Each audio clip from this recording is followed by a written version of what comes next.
Cynthia Ann Parker was a pioneer girl. She was born in Illinois, around 1827. Her family moved to Texas in 1833. They lived in a fort because there were many Indian attacks in the region. One day, the men were working in the fields when the Indians attacked the fort. Only the women and children were inside the fort. The women were cooking and the children were playing. The Indians burned the houses and took 5 children, including Cynthia.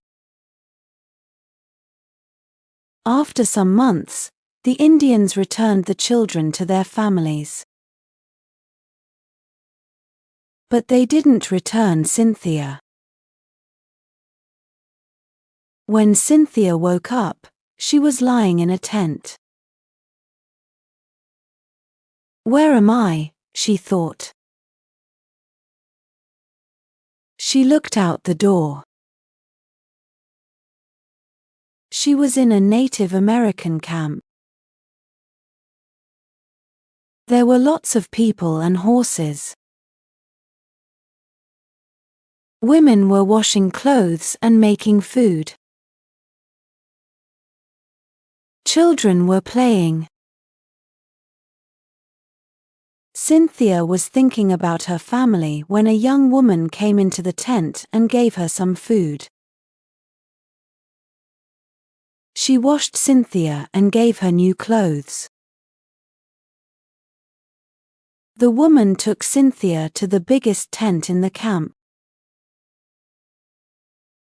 Inside the tent, there were some men and women.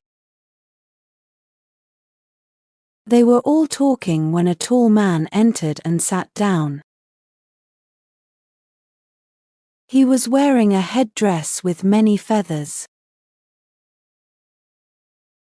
He was the chief of the tribe. He pointed at Cynthia. "Nadua," he said. Then he pointed at a man and a woman. They stood up and took Cynthia's hands. They were her new parents, and Nadua was her new name. At first, Cynthia was very unhappy, but her new parents were kind. Soon she learned their language and their customs. After many years, Cynthia forgot her family. Cynthia grew up with her Native American family. She fell in love with a brave young man called Nakona. He was a chief of a group of Comanche Indians. Nakona and Cynthia got married. Soon they had 3 children, 2 boys and a baby girl called Topsana. One day, Nakona and the boys were hunting far from the camp. Cynthia was collecting plants when she heard a noise. She saw some white soldiers. They were burning the camp. Cynthia picked up her daughter and jumped on a horse. She was riding across a river when the soldiers caught her. The soldiers knew Cynthia wasn't a Comanche Indian because she had blue eyes. They took Cynthia and Topsana to a fort. Cynthia couldn't speak English, but she pointed to herself and said, "Me, Cynthia Ann." Cynthia didn't want to live in the fort.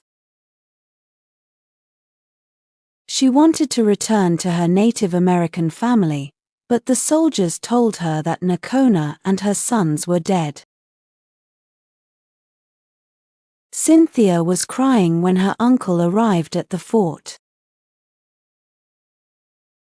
He recognized Cynthia. He took her and Topsana to Texas. Cynthia lived with her white family, but she wasn't happy.